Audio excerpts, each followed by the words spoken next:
nous vînes parler bas. Nous vînes dire bonjour, petit pays nous. Et que nous vînes pour nous célébrer l'anniversaire. Afin nous voulons causer ever, pour nous vivre nous aimer. Hit me man! Célébration!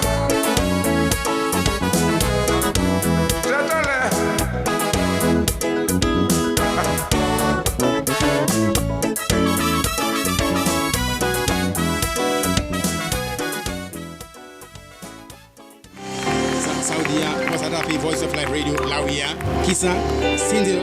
He decided to just slip in there, you know, and then it is that special moment when we are coming through. And the folks from the Forestry Division are here. So let me play the real one.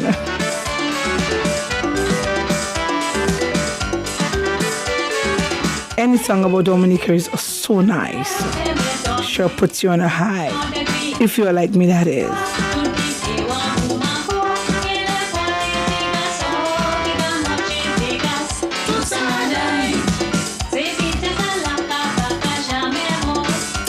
Well, our friends from the Forestry Division are here. Mr. Matthew, good morning to you. And he has quite a host with him today. So he's going to do the introductions or allow them to do it.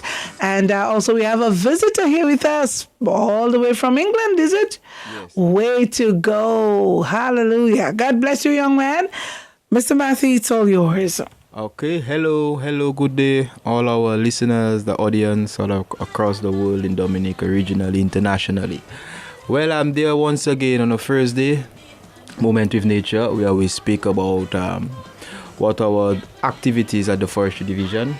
Today, I have a large house with me. Guest is Mr.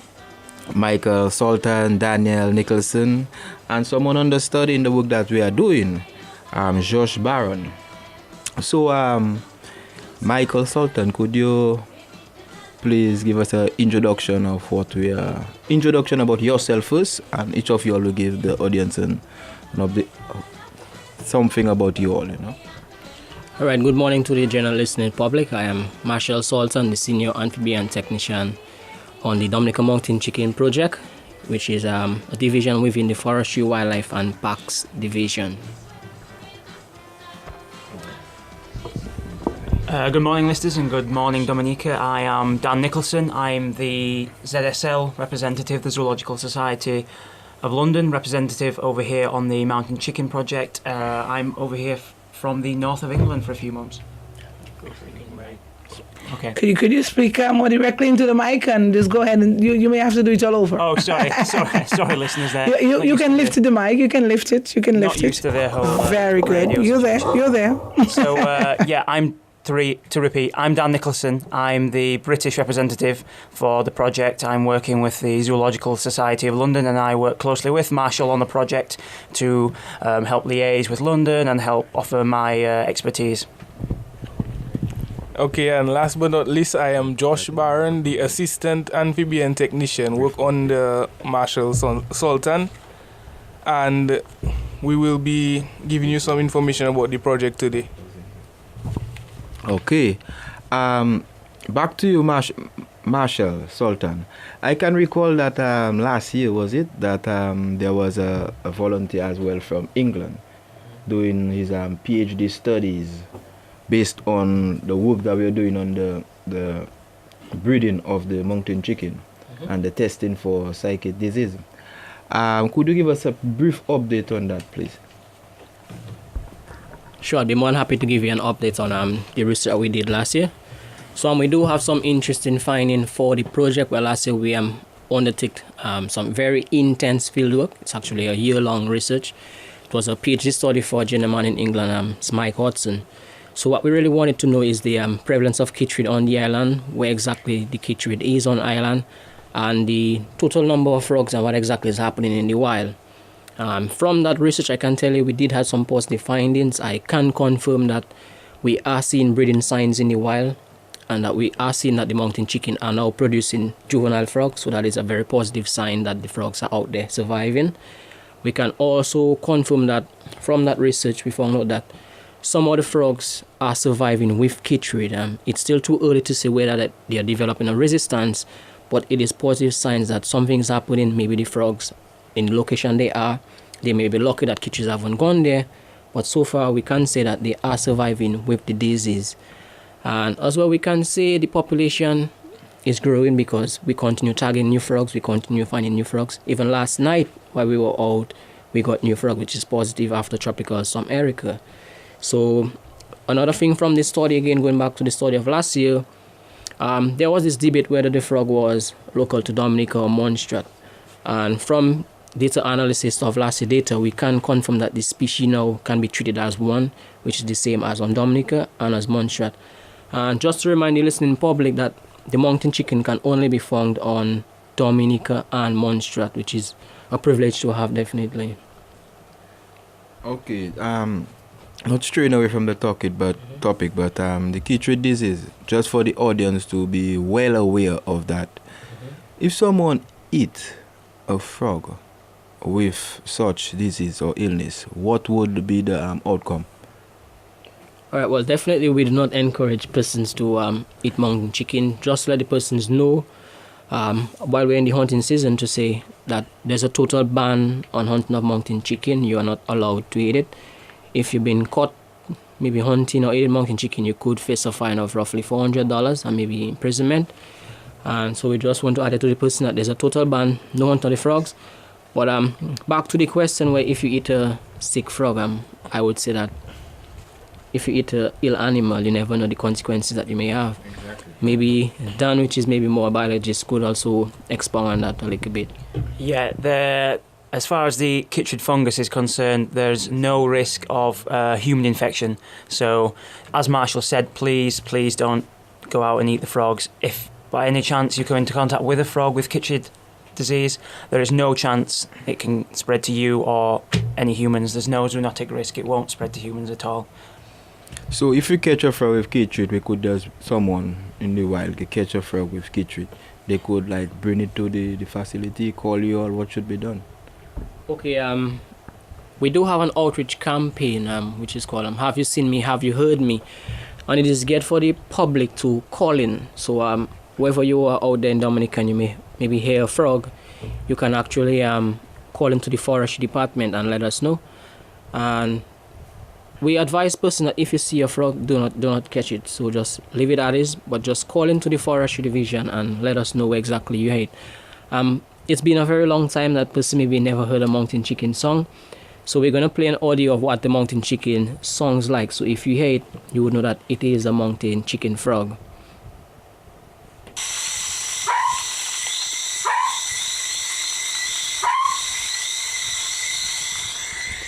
Alright, so the song you just heard is a mountain chicken frog that actually was caught in the wild. So that would be the song that you listen for. So and when you hear it, you could just report to the forestry department. It would be good for you to repeat it again. I was going to say that.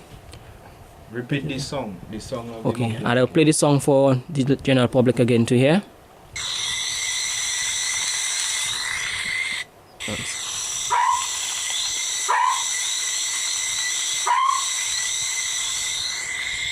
Alright, and that again is a mountain chicken sound.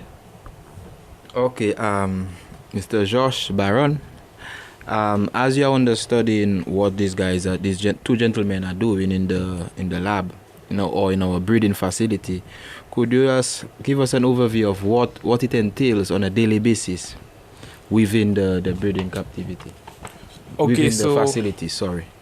As I said earlier, I'm the assistant amphibian technician, so on the captive breeding of the crapo is doing really well. And in the facility we have live feed. In the facility we have Jamaican crickets, we have cave crickets, forest cockroaches and super worms. That's what you feed them with? Yeah, that's what we feed the frogs with. Okay. Then also on daily we feed the crickets and stuff with vegetables, cabbage, spinach, potatoes, carrots, and occasionally we use citrus oranges to feed them. Then we have UV light.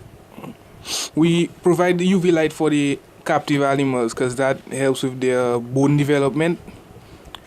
Also, we have an upgrade to the captive facility, a quarantine unit, and Marshall Sultan can give you more information about that. Okay, as Josh just said, we do have a new quarantine facility. And actually, that just shows commitment of the government to the project because before we didn't have a quarantine facility and it was actually very dangerous. Let's say if we brought a new frog or we got a sick frog from outside and we brought it to the facility that we had, we could easily spread chytrid. But now with this up-to-date quarantine unit, we now limit the spread of chytrid to the facility. And actually that just speaks volume for the projects that actually we are moving as a project, and as well just shows that the commitment of forestry division and as well by extension the government of Dominica towards the project.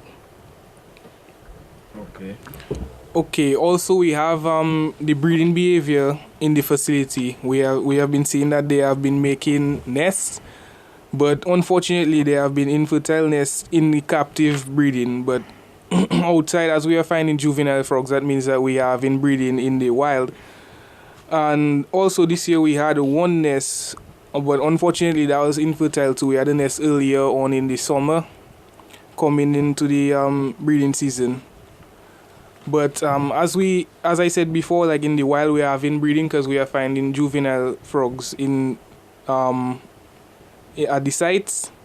So that's a good thing to see that they are reproducing in the wild and breeding and stuff like that. Okay, well, whilst we are on the breeding topic, how much frogs or juveniles would a parent, give birth to? Okay, a mountain chicken frog and captive frog. Just to mention that we do have international partners on the mountain chicken project. So we do have ZSL, which is Zoological Society of London, where they breed frogs in captive over there as well. And we also have Durrell, which is it's a UK territory as well, and they do breed mountain chicken. And from research, a frog can actually have about 55 tadpoles in one clutch. But out of that 55, roughly 10 or 12 might survive to a froglet stage and actually become a full-blown mountain chicken frog. I don't know if Dan wants to say anything on there or... Yeah, it is important to stress that Josh mentioned that we've only had infertile nests here in Dominica. However, in the London zoos and some other zoos in the UK, they have successfully bred mountain chicken frogs. So they have numerous individuals at different life stages, and both me and Marshall have visited these sites and seen the juveniles, and we know that it's a successful program over in the UK. But Daniel, would there be a difference in birth numbers? Like if they made it in the wild or in captivity, probably it could have a difference in the quantity. Yeah, so of course you would imagine that the frogs that are in the captive facilities here and the captive facilities in the UK, they would be sort of in the best sort of care. So they're going to be fed optimally, they're going to be in a high state of fitness, so they're going to be able to have more eggs than wild individuals had, so they're in the best circumstances to promote the most babies. And then obviously there's no predation risk for the babies in captivity, so they're not going to be eaten until they're fully grown. And then once a mountain chicken frog is almost fully grown, it is theoretically at a very low risk of predation. It's only the large boa constrictors which will probably take care of an adult mountain chicken. I was actually thinking it was the way around. Like in the wild they would produce more because of the environment, they'd feel more free, etc. You know. I mean that would make reasonable habitat, sense. But yeah, and sometimes you get the stresses inside captive populations that you don't often get. But and they have they're not having to hunt actively. They can invest. The larger, there are bigger frogs. They're fed much better in captivity than potentially they would be in the wild. So they've got more sort of energy and fat reserves to invest into producing more young or larger young and a better quality of young. Okay, well, Marshall, back to you. Could you give us an insight on the importance of the molecular lab that we have in the Botanic Gardens? What is it all about? Okay, the Mountain Chicken Project, actually, it's a 3-pillar project where we have the captive facility, we have outreach, and we have research. So the molecular lab actually falls under the research side of it. So when Kitrid actually hit the island roughly in 2002, we didn't know what actually was happening to the frog. So we had to contact ZSL and ask for expertise, and then we realized that it was actually Kitrid. And through partners forged with ZSL, Forestry, and the government of Dominica, a molecular lab was built in the gardens. And the aim of that molecular lab actually is set to test for Chytrid mycosis, which is actually the disease skin of the frog. And I must say it's actually a big beneficial to the project, where we can actually test to know what exactly is happening out there in the wild with the frogs in terms of disease, and as well for the facility. Now, the molecular lab as well expand themselves to doing coronavirus tests. They also do for rats, leptospirosis. So they don't only focus just on Chytrid, but they have also expand to other technical areas. And they're actually a good partner for the project. And we also want to give thanks to Trevor and the guys in the lab and the chief vet Reggie, which we work very, very closely with. So definitely the lab is beneficial to the project. All right, okay. Now, based on our public outreach, because we want to know that our audience, our people across the world are pretty much aware of what we are doing, the importance of it, not only to the island, but to the Caribbean as well. Okay, so what methods of outreach do you use? Like, I understood that last year we went on a mountain chicken hike. Is that still on? Unfortunately, the mountain chicken hike this year had to be postponed to next year due to the Hurricane Erica. So it's too much of a resource to invest into the mountain chicken hike this year. But yeah, we've seen a lot of positive feedback from that, with 40 individuals or so coming out on the hike last year. So I mean, the mountain chicken hike is a very good sort of outreach campaign, we believe. We have Mountain Chicken Day as well, which is celebrated in the UK. I can personally vouch for that. We have a keen following in the UK. Everyone in the UK is really sort of gunning for the Dominican people to get the mountain chicken frog up and running. Everyone supports the ZSL and the Durrell Institute as well. So there's a very keen following in the UK. And so we celebrate. We don't have a mountain chicken hike because it's not a great place to hike, but we do have Mountain Chicken Day, and we celebrate that in the ZSL and throughout the UK as well. Well, I'm just feeling a bit inquisitive. Go on. Do you all eat the mountain chicken in England as well? No. We do not eat the mountain chicken in England. No. So, okay. So, I'd like to give the audience the number of forestry division. So if in case we see a frog or hear a croak somewhere in the wild, we could give a call. The number is 266-5858 or 266-5863. These are our senior and junior clerk. You could call the division anytime you hear or observe a croak. So Marshall, what about we have a Facebook page, we have all these websites to speak about? All right, to continue talking from where Dan left off in regards to outreach, we must say it's actually another strong pillar of the project, where conservation is not a quick fix, and we need the general public, so we try and engage them as much as possible. So like he said about the mountain chicken hike, we can see it has been successful both times. Unfortunately, we didn't have it because of Erica. But we started off roughly about with 29 persons, and the second hike we had about 33 persons, and they were all age, children, adults, so we can see the general public actually love the mountain chicken hike. The annual Mountain Chicken Day as well is another big thing. It's not only celebrated in Dominica, but ZSL, which is London, Durrell as well, is in London area, and as well not forgetting Montserrat, they do celebrate the Mountain Chicken Day with us. So it's actually not just regional but as well international. And like you said, Matthew, we do have a mountain chicken page. It's called a Dominican Mountain Chicken page, where we do daily updates as to what we do at the facility or the findings we find in the wild. And we must say it's very beneficial to the project, because we can actually have live interaction with the general public. So persons can comment, we can answer, they can ask questions. So we definitely benefit from that. And as well, it helps us in spreading the information about the project directly to the general public. So persons out there who are on Facebook, definitely go on and check the page. It's the Dominican Mountain Chicken page. We also do have a website. It's the mountainchicken.org page. You can check that out as well. And things to look for in the near future, we are thinking of having t-shirts that we'll be selling for the public, which will actually fund to go back directly to the project to help protect this species. We're thinking about baseball caps, so that is things to look for during the next year in regards to outreach.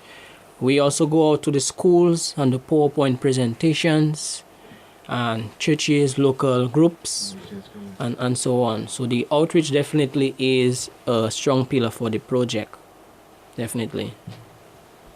Okay. Maria, have any doubt? Yeah, I wanted to ask.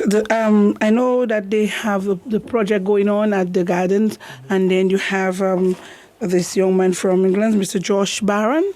No, you have Mr. Josh Barron assisting you, and Don Nicholson, all the way from England. What's the population like now? You said it is increasing, and I know that you all were trying to breed some of these frogs at the garden. How successful is that breeding project going on now? Okay, in regards to breeding at the facility, we have not been able to actually breed mountain chicken frogs. What I'm to say about breeding, we do have different milestones at the project which we consider as achievements. First of all, we had to get the frogs from the wild. That was a milestone that we got. Then we had to get them acclimatized to the facility. So that was something we achieved, because it's not easy to have frog acclimatized to captive life. Then we had to get them disease-free, and lately we have had them, they are now fully acclimatized to captive life. So last year before, and even this year, we have had nest, which is like nearly the final stage for breeding actually in captive in Dominica. So we have not actually bred them, but we have had all the positive signs, which is like a timeline. So we're just now waiting for the frogs to breed right now. Amen. Way to go. Yeah.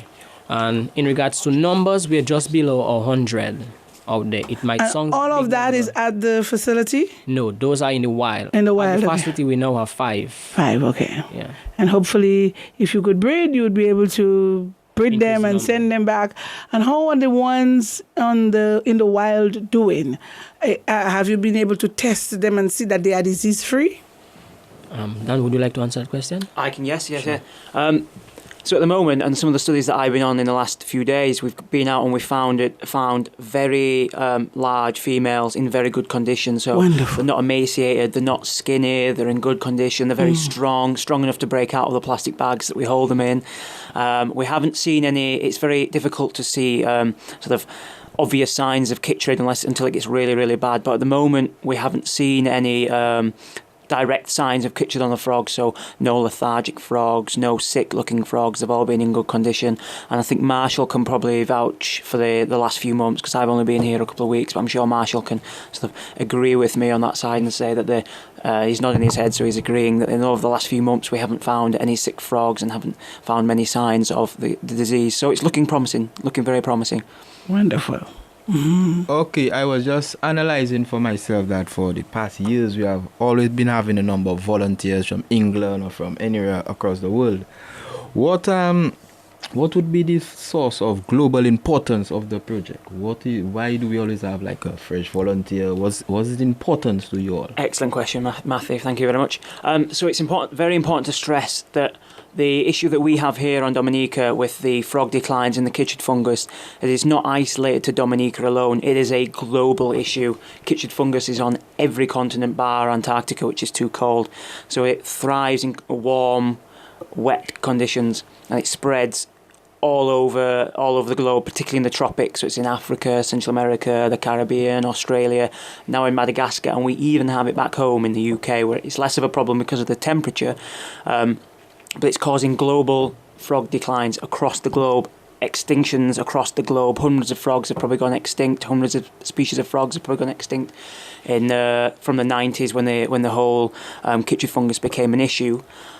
And this project is in a perfect position, conservation-wise, science-wise, and publicly-wise, to combat the chytrid fungus. So the ZSL were at the forefront of the chytrid research in the early 90s, and fortunately Dominica got wind of the chytrid fungus issue relatively quickly and got in touch with the ZSL. So now the ZSL work closely with the Forestry, Wildlife and Parks Division.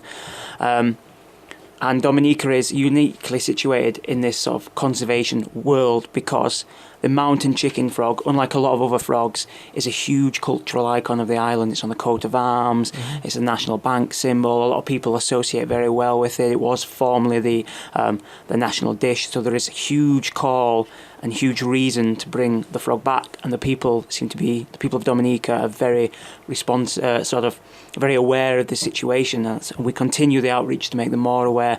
But Dominica is at the forefront of the fight against chytrid. We have the population established here. We have populations established in the US, captive breeding populations, I should reiterate. We have populations in the UK that are breeding. We have Marshall, who's been fantastically trained and is here based in Dominica doing all this work, and we have continuous expertise from the UK and the ZSL coming over here to sort of lend a hand and offer different expertise. So there's definitely the scope for the project to save the frog and for the people to save the frog. To just quickly add to what Dan was saying, we do have partners with Monstrat. They also play a very important role in the project. They don't have a captive facility, but they do field study, and they do send expertise over to Dominica and train in terms of doing proper field transect. So actually I was trained by one of the guys from Monstrat, and then I had to visit Monstrat. So we do have that exchange of skills within the Monstrat department and Forestry Division as well. Okay. Well, I see our time is coming to an end. So any extra, we have like 5 more minutes. Any extra word of advice you would like to give to the public, or? I'd just like to share threats, brief information about the Monstrat situation. On Monstrat, actually, they roughly remain 3 frogs, or some say roughly to 2 frogs, and it just speaks magnitude of the project. Chytrid is serious out there. It is still present on the island, and we want to advise the general public that anybody engaged in illegal hunting should stop. Like Dan said, the cultural importance of the frog, if it would be gone from the Dominica, we'll be losing this iconic symbol. And the guys in Monstrat, they're actually very dedicated in the way they work. They go out almost every night and do field research, and it just shows you the importance of the project and why it is important to save the frog. And just to imagine, the mountain chicken that can actually keep it up to 100 crickets in captive, just one frog. And just imagine on Dominica, we used to ship out like 10,000 frogs. So just imagine the frogs was a major pest control for Dominica. And we can actually almost see a knock-on effect where the frogs have disappeared, increasing pests. The farmers now have to spend more money to buy chemical and pesticides to control insects. And that can all almost be tied back to the disappearing of the mountain chicken, who was a natural pest control. And if Dan want to add anything from his fieldwork experience and so on. I can just say that I've done fieldwork across the globe, and I can just say that the project we have set up here is a very comprehensive. It's a long-running data set, so we have a lot of data that we can look back through the years, and it is just a very strong, important data set, and the fieldwork is solid, and so is the Montserrat project, and everyone's trained and well skilled. Sometimes. Okay. As we know, the chytrid disease is affecting the frog. If the frog become extinct, there will be increase in pest and increase in pest onto farmers' crops, etc. So can this chytrid affect other wildlife species or even us humans on island? So very good question there, Matthew. So humans, no, it can't affect humans at all. And recently we have just found that there are different strains of chytrid. So you have there's a Japanese strain, there's a European strain, there's an African strain moving across the globe. There is belief that it can affect other species. We're not 100% certain, so it might be that fish can carry it sometimes as well. We don't really know the effects of what it has on fish. All species of amphibians can either carry it as a host, which is where they carry the disease on their body, but they don't suffer from the actual symptoms of the disease, or they can suffer heavily from the disease. So the mountain chicken frog carries it and suffers from the disease. However, the tree frogs we have here, they carry it but they don't suffer from the disease. But also it spreads to newts and salamanders. So there is now a new strain that has been discovered, a new strain of chytrid, which affects salamanders, which are like newts, salamanders, similar to frogs but longer and skinnier, effectively.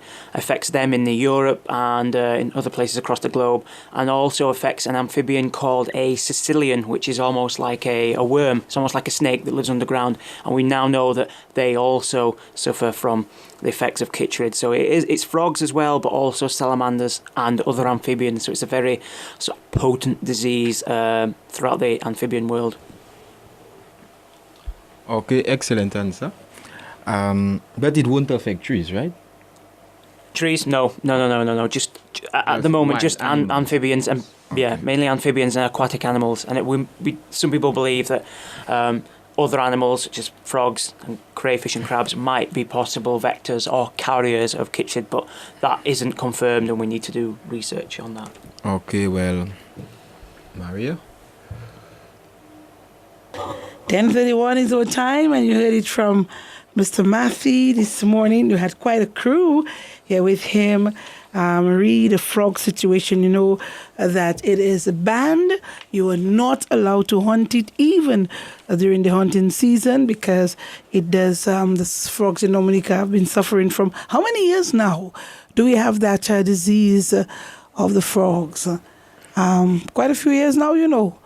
But it was first discovered officially in 2002, but I mean, it could have been here for many years before that. It was originally sort of identified by the scientific community in the early 90s, so 91, 92. So I mean, there's reason that it could have been here since then, and people only really noticed it in 2002 when the population started to plummet. so since then, the population is increasing. So the population in the early 2000s crashed from when it was first discovered in 2002. It was recorded that the population crashed by about 80% in about a year to 18 months. And so it's not the actual sort of population count has been very difficult. It's very difficult to monitor a population that small. But as Marshall said earlier, we are still finding new frogs. The project's been going several years, and yet we still go out and we find new frogs. Three this week, at least Amen. 3 this week, and 2 last night, for instance. So what did you do? You mark them? Yeah, so we mark them and we record them so that they're known to the database, so that when we find that frog again, we can say how does this frog compared to how we found it last year? Is it in better condition? Is it smaller? Is it fatter? Has it got chytrid? And as Marshall also mentioned, we are finding wild nests, so we're finding juveniles. So we know that they are still breeding, and there is scope and potential that they could be, touch wood, surviving the chytrid fungus. So we couldn't 100% say the population is growing, but it seems positive that there is scope and potential for it to do so, and we are still finding new frogs. So in my personal belief, I would say that I would like to believe that the frog population is rebounding. How well it's going to and how fast that sort of growth is, we can't sort of justify at the moment. Merci, monsieur. Thank you, Mr. Matthew. Yes, thank you, And all the listeners as well, and my guest with me today. I'd also like to remind the public that we are in the hunting season. Is officially opened October 1st until the 31st of December, and we have up to the 31st of January to export it. So your permits could be received in the botanic gardens, and let's be vigilant whilst we are hunting. Don't hunt the females. Let's always leave space for the future generation. amen. Thank you.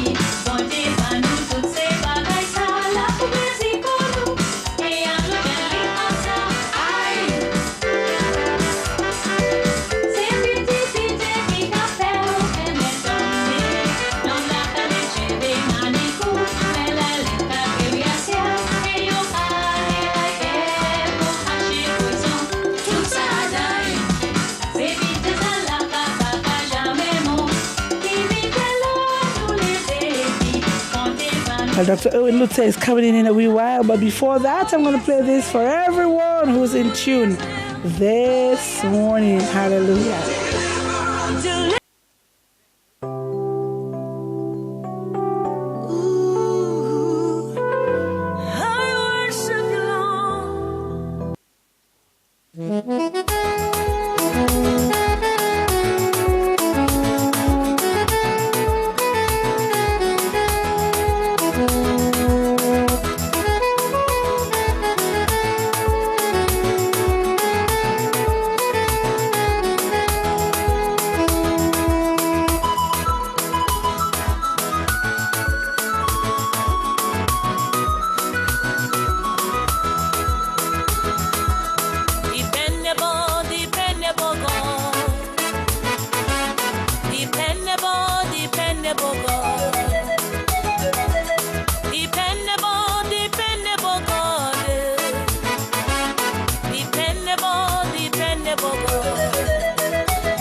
Dependable. Yeah, the God of answer. Dependable. The God of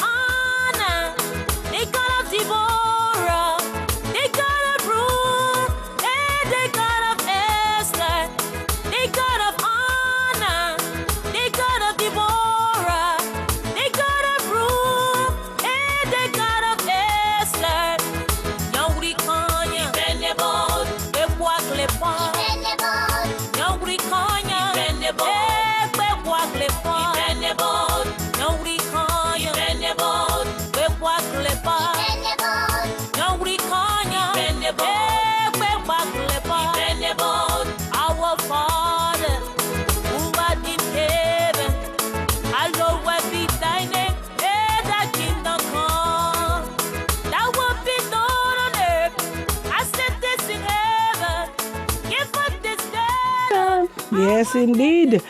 Our God is a dependable God. Hallelujah. And as such, we can call upon Him. As such, we can look to Him. As such, knowing that He is dependable, knowing that He has proven Himself faithful to the end. Glory to Jesus. He's that type of God. Well, Dr. Owen Lutzer has been standing by, and he's going to bring us a Run to Win on today's edition of Running to Win. God helps those who help themselves. Let's listen as he comes to us. Let us run with endurance the race that is set before us, looking to Jesus, the founder and perfecter of our faith. The Bible says that only God's righteousness opens heaven's doors. That's why we're deceived if we believe that God helps those who help themselves. Stay with us as we unmask a final lie about God. From the Moody Church in Chicago, this is Running to Win with Dr. Erwin Lutzer, whose clear teaching helps us make it across the finish line. We're in a series on 10 lies about God. Today, Erwin Lutzer speaks from Ephesians chapter 2 on lie number 10, that God helps those who help themselves, declaring that God can save even terrible sinners. And I mention that because there may be some people listening to this message either here or by cassette tape or by radio. You are listening to this message, and if the truth were known, you have done some pretty terrible things, maybe even criminal acts. And you say to yourself, can God save me? Like the man who wrote to me from prison because of our radio ministry and said, as I've raped 4 women, I've ruined their lives. Can I too be forgiven? There's something within me that wants to say, no, not you, you should burn. But the answer is yes. The God who intervenes can save even big sinners. You remember when one of Luther's friends wrote to him, Spalatin, and said, Luther, I can't forgive myself for something I've done. And Luther said to him, hey, Spalatin, and all that Spalatin did was give some bad advice. Today, if he had gone for counseling, people would have said, Spalatin, just chill out a little bit. What you did isn't so bad. Look at what all the other people are doing. It's terrible. Luther didn't handle it that way. He didn't minimize the sin, but he did maximize grace. He said, you say that you've done a terrible thing. Oh, Spalatin, you're a big sinner? Oh, come over to us. Because he said, we are hard-boiled sinners. He said, Spalatin, you have to get used to the idea that Jesus just didn't die for nominal childish sins. Oh, no, Spalatin. Jesus died for big, terrible sins, for damnable iniquities. And I say to you today who are listening, and you have not come to Christ because you feel so far down the ladder. Jesus died for damnable iniquities. And the God who can speak a word of resurrection to one person is able to speak a word of resurrection to others. And so we see here God's power. God's power. Notice how far we've come. Let's retrace our steps. We've seen our problem, which is incredibly serious. We are dead, we're depraved, we're deceived. We've seen God's power, but God, and now let us look very briefly at God's purpose. What was he up to in doing this?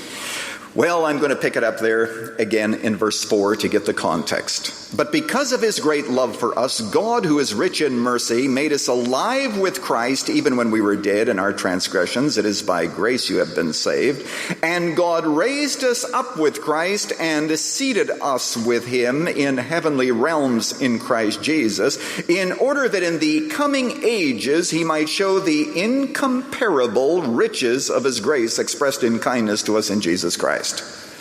Wow. Do you notice 3 verbs here in the text? It says that God made us alive. It says that God raised us up. It says that God seated us. What do you do when you read those words? But you think of Jesus, don't you? And these are references to the historical succession of events in salvation history. Christ was made alive, resurrection. Christ ascended into heaven. There you have the ascension. He raised us up. Christ is at the right hand of God the Father. That is exaltation. So that does not surprise us. What surprises us is that Paul says this is true of us. It's true of us. In fact, he actually invents 3 verbs. He takes the regular verb and then he adds a prefix to it to say that we were alive with Christ. We have been raised with Christ. We have been seated at the right hand of God the Father with Christ, exalted with him. And you read it and you say, Paul, are you sure? Can this be? Can this be? Christianity is often criticized because it just puts people down. I've had people say to me that oftentimes in anger. You know, that's the problem with you Christians.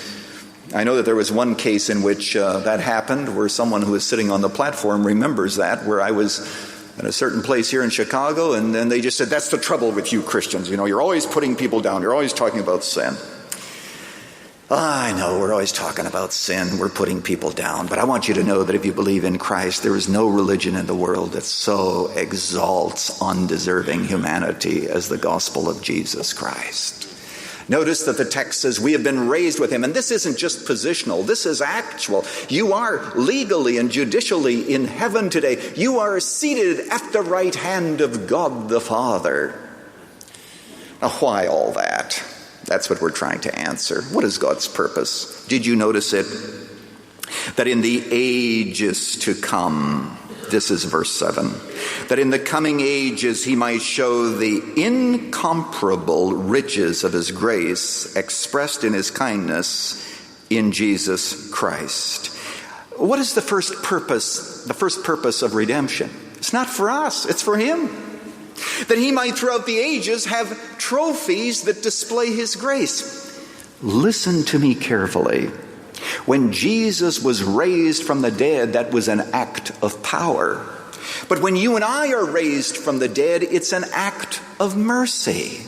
It's an act of grace. In other words, the word he uses is, it is an act of kindness, because he deserved to be raised, but we didn't. And so throughout all of eternity, we are going to magnify the grace of God being on display as to what a gracious God will do with terrible, terrible sinners. John Stott said that when he left Cambridge University, the principal of the school was also leaving that year, retiring, and in honor they painted a picture of him, an artist did, and it was unveiled, and it was apparently excellently done. And the principal, in speaking about it, paid tribute to the painter and said these words: in years to come, when people look at this painting, they will not ask, who is that man? They will ask this question: who was the painter? And I want you to know that throughout all of eternity, when we are on display before angels and demons, and if they still are around, though they will not be in that context, but as we are on display as trophies of God's grace forever, nobody is going to ask, who are these people? People are going to ask, who was the Redeemer to take these miserable, selfish, bigoted sinners and exalt them to the right hand of God the Father? The first purpose of redemption, my friend, is always God. It's not us. Paul says in the book of Romans, he says, God set forth Christ. Why? To declare his righteousness. Salvation is always first for God. But then we get in on the benefits. You'll notice it says that in order that we may show the riches of his grace expressed in his kindness in us,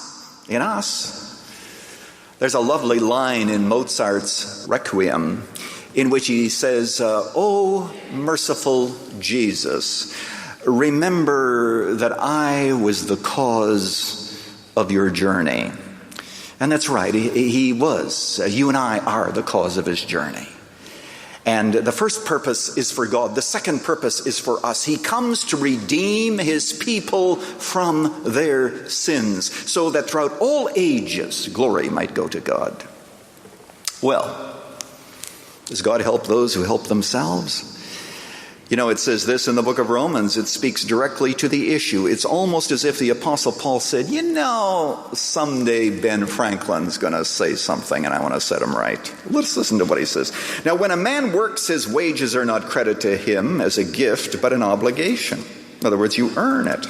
However, to the man who does not work but trusts God, who justifies the wicked, his faith is credited as righteousness. It is to those who don't work. Could I add, it is to those who can't work, because there's nothing that we can do to gain God's attention to make it right, given our situation. Now, of course, in Ephesians chapter 2, and we're back there for a moment, the Apostle Paul does say that we are saved by grace, and then he says, it is the gift of God. This is verses 8 and 9, which is, of course, the point that I have been trying to make. Verse 10, for we are God's workmanship, created in Christ Jesus to do good works. Notice this. God helps only those who cannot help themselves when it comes to salvation. But after we are saved, God helps us in order that we might be able to help ourselves, or more accurately, that we may be able to do good works to give him glory. But God always is the one who initiates. God gives that he might receive. God redeems that he might change us and leave us differently than he found us. That is always the work of God. Before salvation, our works are as filthy rags. After our salvation, Jesus Christ makes them acceptable to the Father. Now, today I've been preaching on the grace of God. This is Paul's theme here. Grace is very difficult to accept. Let me give you two categories of people that find it difficult, very difficult to accept grace. The first are those who have sinned greatly. I'm talking about drug addicts, prostitutes. I'm speaking about child abusers, adulterers, people who have been involved in a lot of sin. They find it difficult to accept God's grace because they say, I don't deserve it. I don't deserve it. Simon Wiesenthal, in his book The Sunflower, tells the interesting story of when he was in a concentration camp. He was suddenly whisked out of the camp and taken to an army hospital run by the Nazis. He did not know why he was there. There was a young Nazi soldier who was dying, who wanted to speak to a Jew so that he could ask the Jews forgiveness for an atrocity that the young man had committed.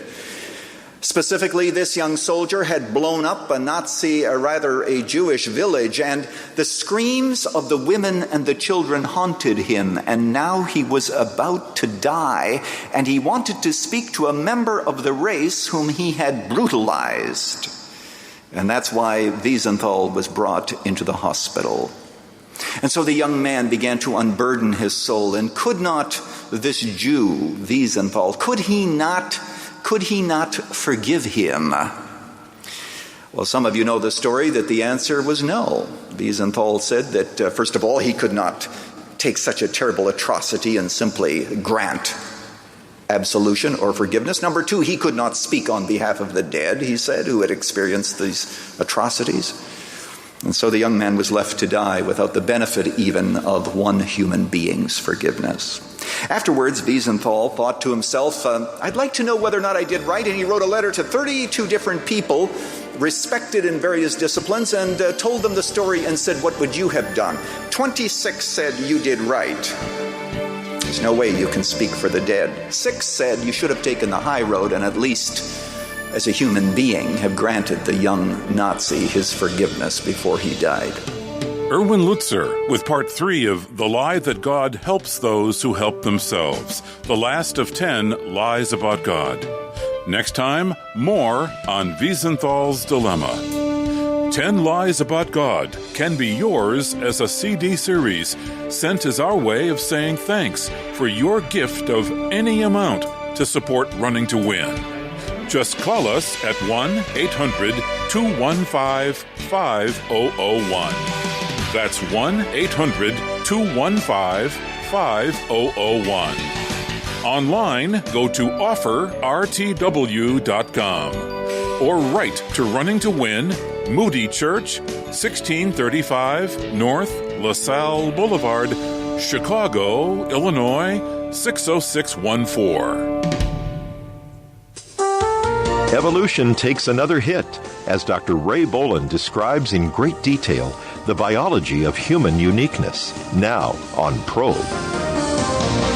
As I've explored the biology of human uniqueness this week, I've focused on some of our individual capacities, such as our intelligent speech, our amazing hands, and our unique all-around color vision.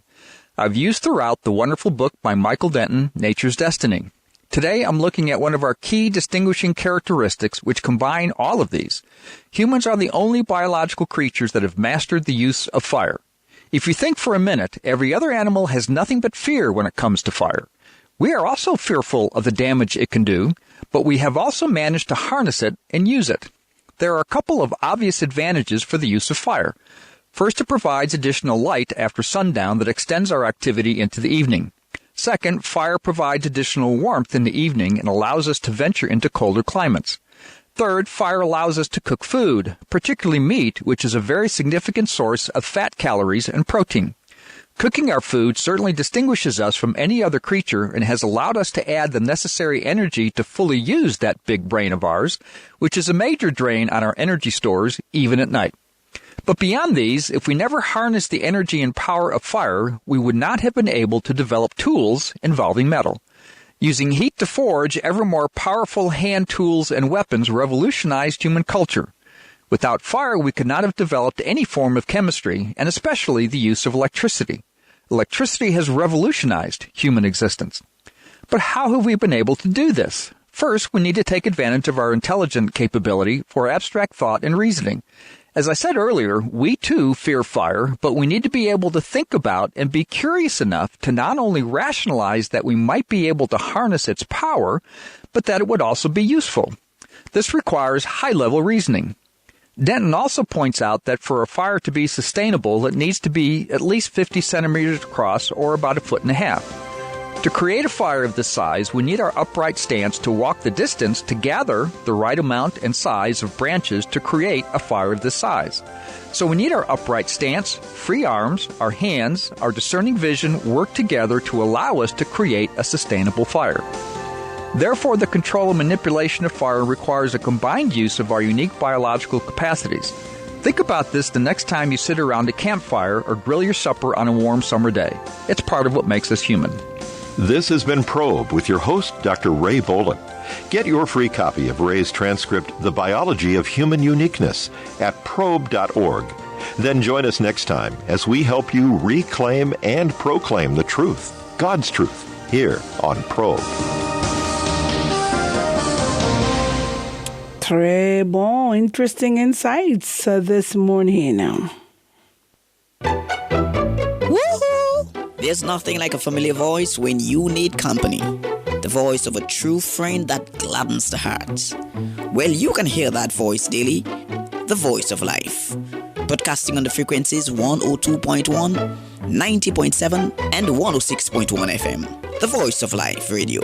A welcoming voice. Your true friend. Good morning to you, Brother Alex. Hey, I'm a friend Andrea. Special good day to you, girl. Have a lovely day wherever you are. And here they come. I love that. There's a song. When God ran. Okay, thank you, Auntie Vinda, for that one. I never thought of it in light of International Men's Day. I think it's a good one. And you know what? The three pastors are blending the voices and taking it on. And I beg these